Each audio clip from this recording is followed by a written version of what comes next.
You want the truth, the whole truth, and nothing but the truth about sports in the state of Michigan? You can't handle the truth!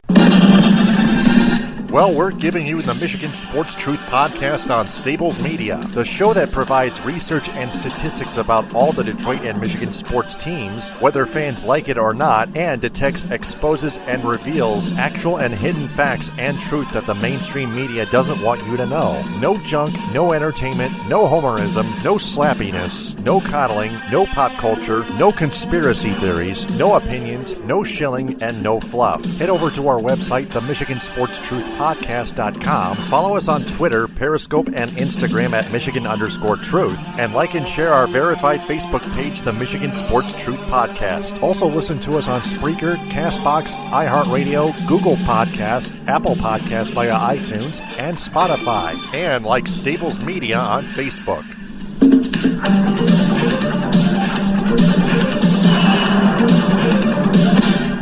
The Michigan Sports Truth Podcast does not represent or defame any of the teams it covers, nor does it represent or compete against any mainstream media in the state of Michigan. It is also not for entertainment or debating purposes. It only detects, exposes, and reveals honest, actual, and hidden truth, facts, and statistics about them. And it is for every sports fan's own good because the truth is out there. And welcome to another episode of the Michigan Sports Truth Podcast on Stables Media. Taylor Phillips and Ed Smith, Frank Basher and Darren Weiss are out. 69-48, Michigan leading Michigan State 2 nights after their ugly rout loss to the Illinois Fighting Illini at Chrysler Center. Tonight's game is at Chrysler Center as well. Ed, we'll start with you with your opening statement. Go right ahead. Opening statement, this is a Michigan Wolverines team that has proven that despite its stumbles, it can get back up easily and prove it's one of the best, easily. Yep, just had another bad night. Only 2 conference losses against Illinois and Minnesota. I thought the loss against Illinois was bigger than the one loss against Minnesota, but we'll see.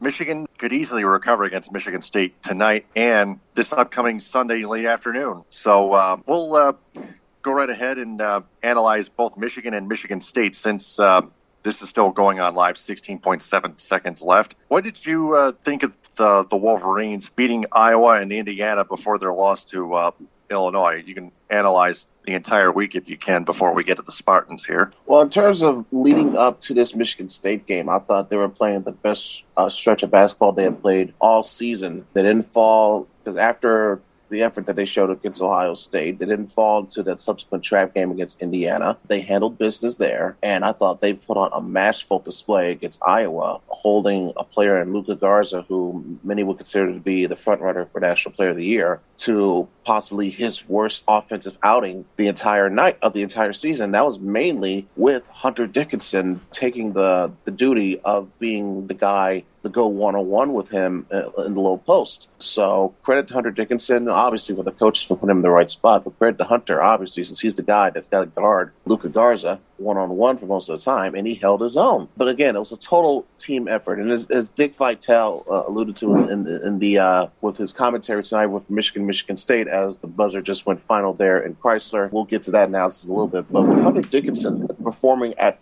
such an efficient rate lately, it comes down to picking your poison against this Michigan team. Would you let Hunter Dickinson eat you up inside in the paint, or do you double team him, but then potentially that opens up one of your shooters to kill you from outside? And as we know, Michigan is not only a solid jump shooting team, they can also hurt you inside, mainly thanks to the presence of Hunter Dickinson, but it's much more than that. They also, in terms of entering this week, they entered as one of the most efficient defensive teams in the nation.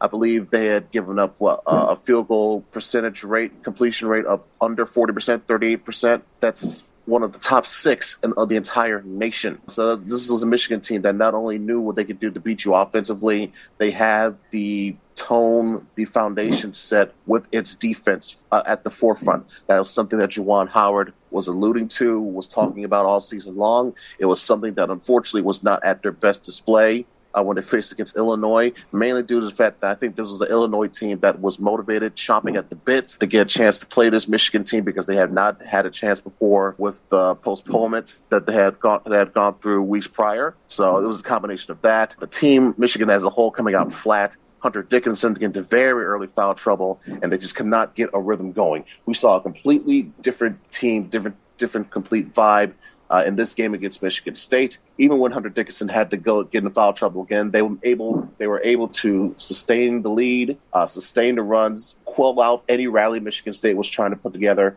There was a big turning point where Aaron Henry was trying to cut the lead down to within 5 or so, and then he committed an offensive foul. And that was just the opening that Michigan needed, and they ran away from the game from that point on. Hunter Dickinson back to his usual self, performing efficiently. Franz Wagner as well, with his offensive contributions, showing you that when he's hot, he can be a very valuable commodity as well for this Michigan team. And really, in general, when you go down the board, as Isaiah Livers, we've talked about ad nauseum. Eli Brooks, we know about how key of a piece he is. Let's not forget about Mike Smith, who was a grad transfer from Columbia, has grown into his role from being one of the star featured players at Columbia to now being a key facilitator for this Michigan team, with his assist rate, how he's able to distribute the ball, and how he just commands the floor, which is what you need from your point guard. And I think they've done a terrific job of doing that, knowing that they had to replace an Xavier Simpson from years past. So knowing that, and knowing that this was a Michigan State team that was playing with their backs against the wall, knowing that they had lost one of their 2 games before this, even though they had won 3 or 4 in a row, knowing they had to get on a crucial stretch,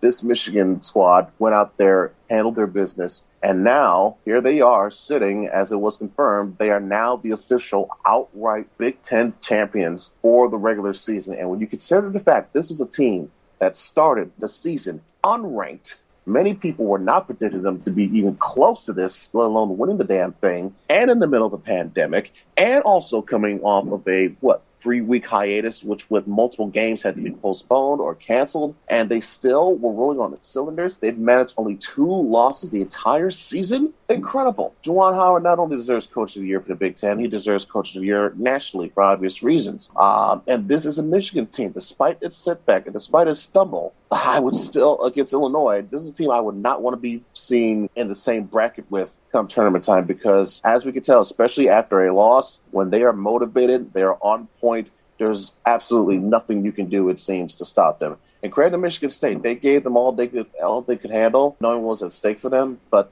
it just wasn't meant to be, as was evident from the start. Right. And before we continue on here, I almost forgot to remind everyone to download the Illinois Social Sports app, VigIt.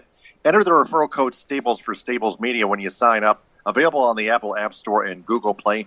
Download the VigIt app and sign up with a referral code STABLES, capital S, lowercase letter B in the middle, for 1,000 free VIG coins. First off, Hunter Dickinson, how often does he get into foul trouble, or is that rare? More so rare. We have seen it come up as an issue as of late. We saw it against Illinois, and they used it to great advantage in terms of taking apart what Michigan was best at in the paint and using it against them. Austin Davis, I think the fact that he was getting in the game that early, didn't get a chance to get himself in rhythm, so to speak, and Illinois just took advantage of that. Whenever he got the ball in the post, they were doubling him, stripping the ball from him, making him, even on occasions where he got points or got baskets, did not make it easy at all. So I'm sure it was something that Juwan Howard made notice of to the team in the film session after this Illinois game, because you could see, if you could read what he had read and what he had said for his reaction, he was clearly disappointed and disgusted at the effort that he saw out there. And that was another thing. This Michigan team this year has been known to be as unselfish as you could possibly be, which gives credence to what the 3-headed monster I've constantly referred to with Wagner, with Livers, and with Dickinson. We didn't see that type of unselfish level on display against Illinois, because you saw players standing around, the ball not being moved or shared around, not much ball movement, which led to better shot opportunities. Now, credit of that does deserve and should go to Illinois for the defensive job they've done, but still, Michigan is a much better team than what they showcased against Illinois, and I thought they did a much better job of rectifying that and showcasing that tonight against MSU. It's still yet to be seen if they can show it again, presumably, let's say, if they meet Illinois again in the conference tournament, but we'll cross that bridge when we get there. Yeah, and if they take on Illinois again at the Big Ten tournament, then Hunter Dickinson will assumingly have to stay out of foul trouble unlike the previous meeting at Chrysler Center against the Illini. And True. now True, but it also comes down to Michigan executing their offense better, not being stagnant on the offensive end, not standing around in the corner, better ball movement, better set with their picks and rolls and screens. And also, on the opposite end, don't give up so many easy shots. That's one reason why they lost to Illinois by such a large margin. They did not... that's on the defense. Yeah, that's on the defense. They did not show a better presence on the defensive side of allowing such easy shots to Illinois. I saw a much better job against MSU, the way they had players up in their face, taking away access to the rim with ease, making them earn every point, even if it was a long jump shot. Far different. Again, it all comes down to effort and energy. Did not see that against Illinois. We definitely saw that tonight against MSU. Now, for MSU, on the opposite flip of the coin, all you can say is Aaron Henry played his guts out, and that's about it. No one else gave him the right type of help that he needed. Now, again, credit of that should go to Michigan's defense, but if you're MSU, if you're Tom Izzo, considering the fact that you just came off a stretch where you beat Illinois, you beat Ohio State, and even beat Indiana despite the loss to Maryland, that was more so, again, the combination of team effort that we saw, everybody getting involved. And for the most part of tonight's game, there was a stretch where, you had a 5-minute stretch where nobody scored a point. Even as late as in the middle of the second half, one of the commentators mentioned that Aaron Henry, he's in double digits, yet none of MSU's starting players or anybody in MSU squad had more than 6 points. That is a problem. Massive problem, especially if you're trying to convince some of these people on the selection committee that you want one of these teams, one of these last spots, as a bubble team looking in or out. And depending on what they do in this turnaround game against Michigan on Sunday and in the Big Ten tournament, that's going to weigh heavily in the minds of the selection committee, no doubt, you have to think. Yeah, and that is in East Lansing at 4:30 on Sunday on your local CBS affiliate, Channel 62 in Southfield in the greater Detroit area, and on 9 and 10 News in my area in Cadillac and Traverse City, WWTV and WWP-TV in Sault Ste. Marie, Channel 10, and around all the other northern Michigan regions, and so on and so forth. So that leads us to our question of the night. And by the way, not even Joey Hauser could step up for Michigan State. Where will Michigan fall to in the AP poll rankings after their rout loss at home to Illinois? Now, I know the recovery win against Michigan State is going to factor in, and possibly another win in East Lansing this upcoming Sunday as well. So it's probably not going to be too significant of a drop in the rankings for Michigan. I would say up to 3 at least, if not 6 or 7, probably 4 or 5. I would say they still stay in the top 5, top 4. Now, if they beat Michigan State again, they stay in the top 4. Also, you got to remember, Illinois does play Ohio State big-time game, number 4 versus number 7. Now, if Illinois is able to follow up the win that they had against Michigan and follow up with another win against another quality top 10 opponent against Ohio State, I would not be surprised if, let's say, Illinois jumps to number 2, Michigan falls to number 3, and Gonzaga's number 4, or Baylor's number 4. I could see that happening as a possibility. But it depends on what we see this upcoming weekend. But if, let's say, Michigan beats Michigan State and Illinois beats Ohio State, I could see Michigan being number 3, Illinois number 2. Now, if Illinois loses, all bets are off. Michigan could easily retain that top 2 spot with no problem. Yeah, don't forget the seeds in that Big Ten tournament coming up. It should be a problem because Illinois is going to be on the other opposite side of the bracket, and Michigan, they're going to be the number 1 seed regardless, but they just solidified it by clinching the outright conference title tonight. So, of course, they probably wouldn't see Illinois until, I believe, the finals anyway. Right. I just thought I'd make sure I'd keep track. So There's that. So transitioning to pro basketball, the Pistons, we heard earlier today, are expected to buy out Blake Griffin. And then we also heard that other teams are wanting Wayne Ellington, and the Boston Celtics are wanting to trade for Jeremy Grant, of all people.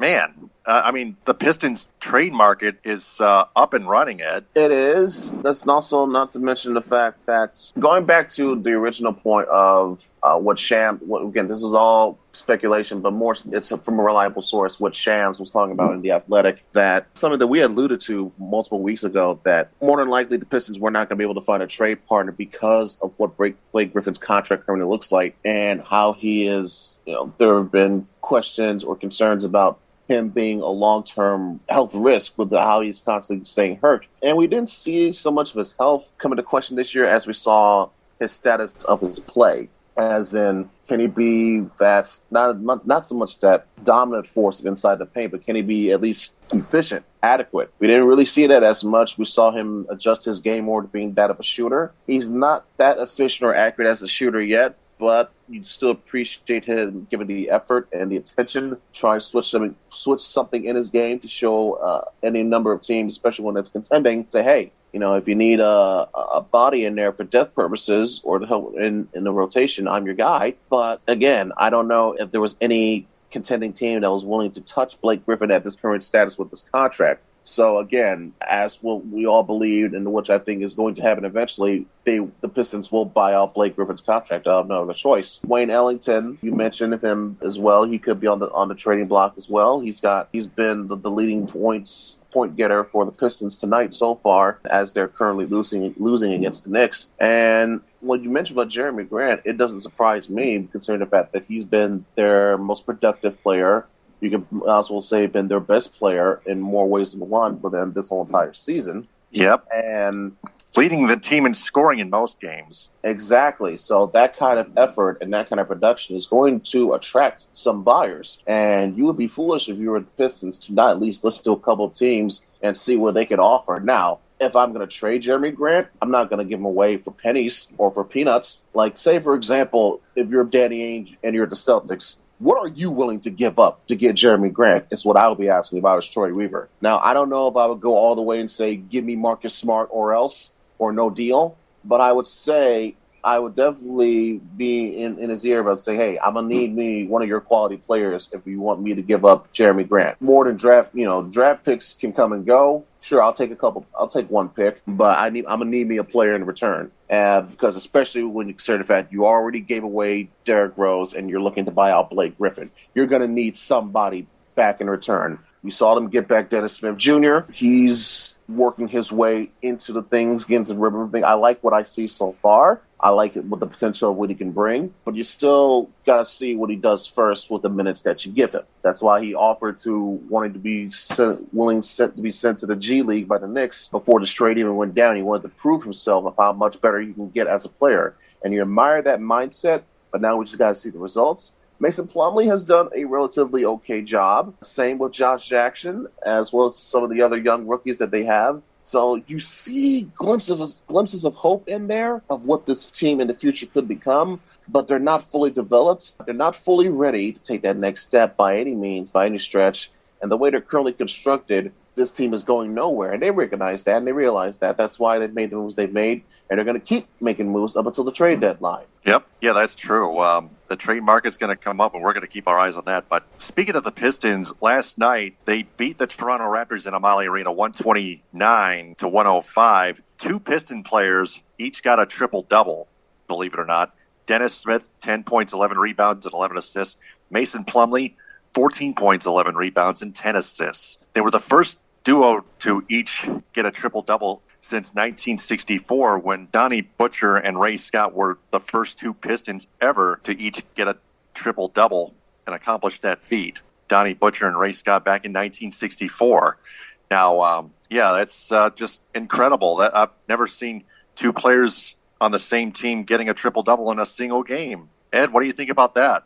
Impressive, very impressive to see that occurrence come up, especially with two players on the same team. But, not to poo-poo it or douse water on that theory or on that feeling that your emotion might be feeling. Let's not forget that this was against a Toronto Raptors team that was missing 12 people total, 7 coaches and 5 players due to COVID-related issues. So this was as depleted a Raptors team as you can possibly get. They had to play backups on top of backups. Because this was a team that did not have Pascal Siakam, did not have Fred VanVleet or OG Anunoby, amongst others. So that was one reason that played into the Pistons having the kind of productive night that they had. But still, you want to take your glimpses of sunshine whenever you can. And in a season to where up to that point they had yet to even cross the double-digit win plateau for the season, you take what you can get. Yeah, to sum it all up, you take advantage of all those absences and you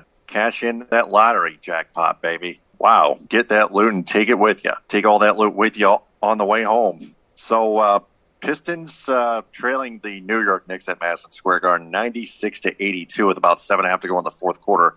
Mason Plumlee missing but getting fouled by number 3 of the Knicks. I believe it's Noel. Not so sure. Couldn't read clearly the name of the back of that jersey. But anyway, Mason Plumlee with 7:28 to go in that fourth quarter, shooting 2 free throws upcoming. I think that would be Nerlens Noel you would be referencing if that was the case. I got the last name right, in Yep, other words. Nerlens. Thank you very much. Yep. There you go. Thank you very much. The Red Wings beat the Nashville Predators 5-2. Sam Gagne a hat trick. Then they split the doubleheader in Chicago, winning 5-3 and then losing 7-2 against the Chicago Blackhawks. In that 7-2 loss, Patrick Kane scored his 400th goal. Wow. Sam Gagne, 4 goals in his last 3 games before losing 4-1, the Red Wings did, to the Columbus Blue Jackets at Nationwide Arena. And now they're losing to the Carolina Hurricanes at PNC Arena 4-2 with 7 minutes to go and counting left in the third quarter. Jonathan Bernier in net, but just the same old stuff with Jeff Blashill as head coach. Just nothing new, really. Now, in their defense, it's not too much of a logical one. It's almost a bit of a crutch, pardon the pun, pardon the term. But you got to remember, over this past few stretch of games, they're without their captain. They're without Dylan Larkin. Now, I'm of the belief that even before it was announced that he was going to be missing time, he had been playing hurt anyway. They just didn't come out outright and say, hey, he's hurt. He's got something going on with him right now. That would explain his lack of production, because you notice how he had a solid start to the season and then it just dropped off immediately after that. Thank goodness that guys like Sider and Philip Zadina, who, by the way, had his own issues regarding COVID-19 a few weeks back. He's come back. He's healthier now. He's contributing. It's good to see that. And he's got both goals in Carolina tonight. Yeah. I mean, he had a couple points over the weekend. But still,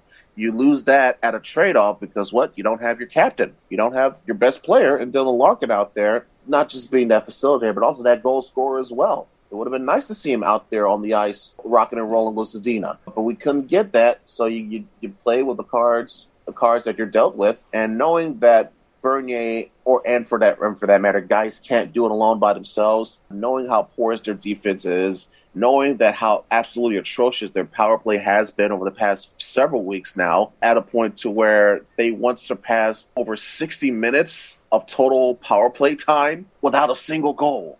That is the equivalent of playing a full-on 3-period, 20-minute by 20-minute by 20-minute period game of 5-on-4 with a one-man advantage, and you still didn't score a single damn goal. If that's not an indictment against Jeff Blashill, I don't know what is. That's just my view. But again, that just speaks It's definitely against Blashill. But that just speaks to how there's still ways and levels to go for this rebuild if you're the Red Wings. Until last Saturday night, when they finally got a power play goal in Chicago on Saturday night, and then Niederreiter scoring that empty net goal to make it 5-2 Carolina. They've now scored a power play goal through tonight in 4 straight games after that drought. I've listened to Ken Daniels say that on Fox Sports Detroit. 5:05 to go. Wow. 5:05 to go, third period. Way early for Jeff Blashill to pull Bernier for that 6-man on the ice. You stupid. I know, 5 minutes to go. You would think they would try to at least wait a couple more minutes. Wait till it got down to at least 3 minutes or so.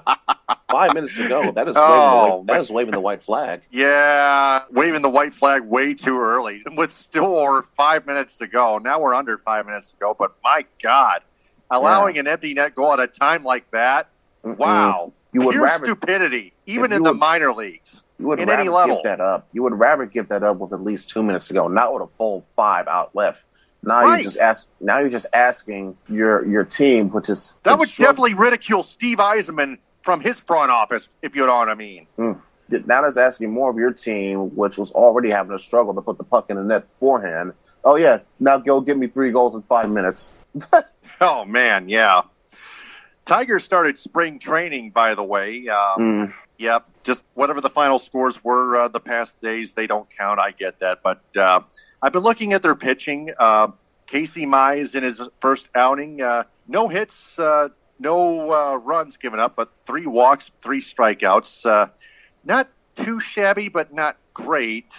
But Buck Farmer, he's been the dud on this pitching mound for the Tigers. 2/3 of an inning, 4 runs, 3 hits, no strikeouts, 2 walks. Buck Farmer is just a total dud. I saw his stats yesterday. You are pathetic! That's what lost them the game, although that doesn't count. Preseason still matters. We still keep track of that stuff, you know what I mean?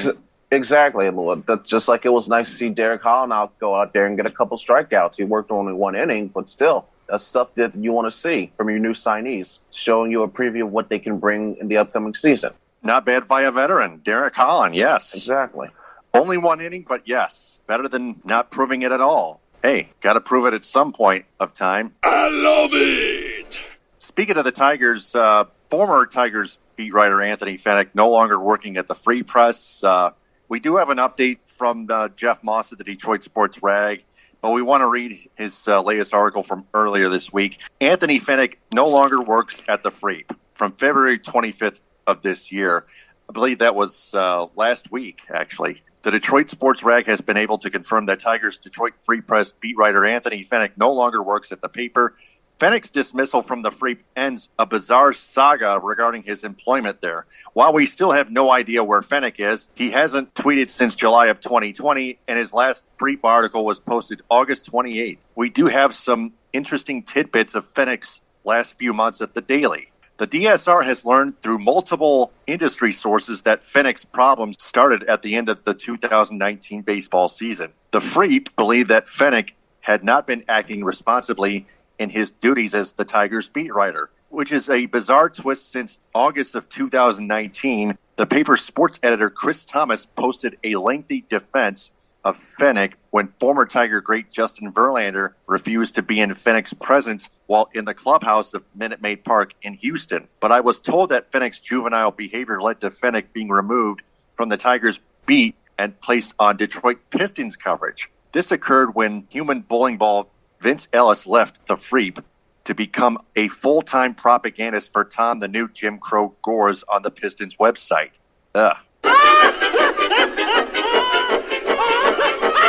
No word if Pistons employees are charged $20 for a 20-minute phone call from the team's Henry Ford practice facility, or Securus Technologies, actually. One of Securus Technologies and Henry Ford are 2 different companies.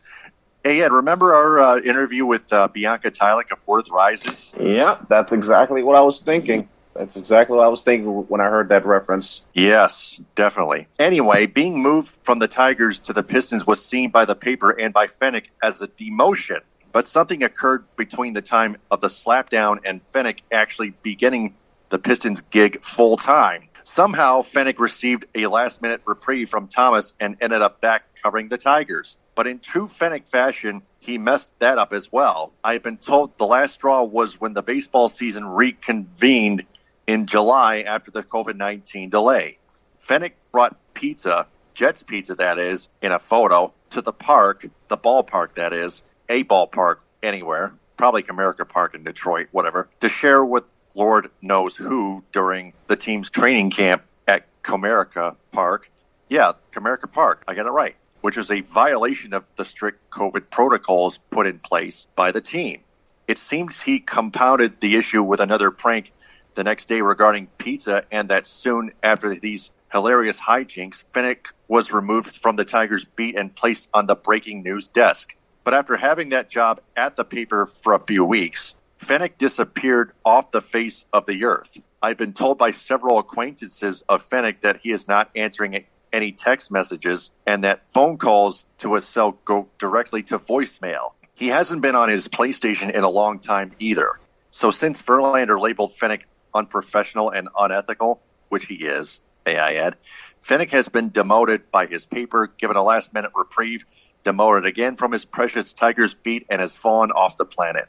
I am not sure that JV needed any vindication, but considering the massive amount of negative press he received from the blue checkmark baseball Twitter brigade when he had Fenech barred in the summer of 2019, you can add this notch to his Cy Young Awards, his MVP, his World Series title, and his marrying a supermodel, Kate Upton by name, from Sports Illustrated swimsuit.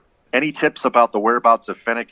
please email Jeff Moss at DetroitSportsRag@gmail.com. And then we have the update only by map, not in written words in an article, but by a picture of the map of San Jose, Costa Rica. That is where the DSR has learned that Anthony Fenech is located, finally. The DSR has found Anthony Fenech. Ed, your thoughts on that? Well, first and foremost, on the article itself, beforehand, detailing what led to Fenech being ousted from the Freep, it's not surprising, given the fact that there have been numerous details and incidents of his behavior that have been accounted for and credited by and dissected by the DSR over the years. And yes, I mean years, plural. And that's even before his dust-up with Verlander. And when you take all that into consideration in light of the incident that happened in 2019 with Verlander in the clubhouse, JV was more than in the right, in my view, beforehand. And he's definitely vindicated now, as we've seen. I think it speaks in what the word was, unprofessional. That categorizes Anthony Fenech's whole entire career as a Tigers beat writer or on the Free Press entirely, in a nutshell. Yeah. And as for the update of where his current status is, I gotta be honest with you, all day after hearing that and seeing that image, I just kept thinking of that scene near the end of Casino when they're doing the montage of of everybody, of loose ends being tied up, so to speak. And for some reason, they flash to a scene of a guy running from the mob in Costa Rica. And all of a sudden, I've just been playing House of the Rising Sun in my head all day long. And I just can't get that image out of my head just because we know for a fact now that Fenech somehow, some way turned up in Costa Rica. That's just hilariously beautiful and a poetic way to cap on this story. Yeah, and although such food as pizza, stuffed crust is my favorite kind, with pepperoni especially, personally, maybe tempting me personally, for example, if and or when a journalist such as Anthony Fenech violates COVID protocols, especially at a ballpark, in any way, shape, or form, especially when it has strict COVID protocols, even he knows, Fenech, by himself, he's going to get forced out somehow in some way, shape, or form. Yes, he played a stupid game and he got dealt a stupid prize. You stupid. Yeah, absolutely. And rightfully so. Yep. So that is our top story from Jeff Moss of the Detroit Sports Rag. And now we go to the Lions with our What's Your Grade segment, brought to you by the sports mobile app VigIt. Pencils down, everyone. It's time to find out what's your grade. The Lions, who will cut cornerback Desmond Trufant soon, probably the start of the league year on March 17th, they have signed free agent wide receiver Tyrell Williams, whichever that's pronounced, from the Las Vegas Raiders to a one-year contract worth up to $6.2 million. Ed, what is your grade on Williams? My grade on Williams, it is a C+. I think you're doing that for wide receiver depth purposes because there's a good chance between Kenny Galladay, Marvin Jones, and Denny Amendola becoming free agents. There's a good chance you're not bringing all those guys back. You'd be lucky to bring back Galladay at a franchise tag, knowing how much your cap is going to be tied up between the dead money that you're giving up, that you're going to be taking for trading Matthew Stafford, and the money that you're going to be getting back in return by taking Jared Goff. So between all that and knowing that Kenny Galladay may be a franchise tag, you're going to have a completely different-looking receiver core next season. So a move like this doesn't surprise me. It is worth noting that Williams did miss all of last season because he had a torn labrum in his shoulder, needed surgery, got cut by the Raiders last month. So it's going to be quite interesting to see how that between potentially Kenny Galladay on a franchise tag, maybe Quintez Cephas, and now with Williams amongst a couple of other guys that you throw around from the practice squad or whatever, it's going to be far different of an offense that we're going to be seeing this year, more so than just the quarterbacks being flipped. And it makes me wonder what is their strategy going into the draft and beyond, and whether or not, according to Mel Kiper Jr., or his own belief or in his own words, whether or not they do have plans on building around Jared Goff in the long term. That still remains yet to be seen. But for now, as for my grade for this, I got to give it a C+. All right, a C+, with more results awaiting further down the line. I'll go with the C+ as well. So that is our What's Your Grade segment, brought to you by the social sports mobile app VigIt. Enter the referral code Stables for Stables Media when you sign up. Available on the Apple App Store and Google Play. Download the VigIt app and sign up with a referral code Stables with a capital S and the lowercase letter B in the middle for 1,000 free Vig coins. Ed, excellent job as always. That concludes another fine episode of the Michigan Sports Truth Podcast on Stables Media. We'll be back next week, Thursday night at 9 p.m. Eastern Time. Brett Smith, and on behalf of Frank Basner and Darren Weiss, this is Taylor Phillips signing off. Follow me on Twitter, Periscope, and Instagram at DT2Phillips with 2 L's, and follow Ed Smith on Twitter, Periscope, and Instagram at EdSmith313. Thanks very much for listening, downloading, and sharing, and remember, the truth is out there. TTFN, ta-ta for now, power to the people, hit them with a high, and we rest our case. Stay safe. TTFN, ta-ta for now. The Michigan Sports Truth Podcast does not represent or defame any of the teams it covers, nor does it represent or compete against any mainstream media in the state of Michigan. It is also not for entertainment or debating purposes. It only detects, exposes, and reveals honest, actual, and hidden truth, facts, and statistics about them. And it is for every sports fan's own good because the truth is out there. And mission complete.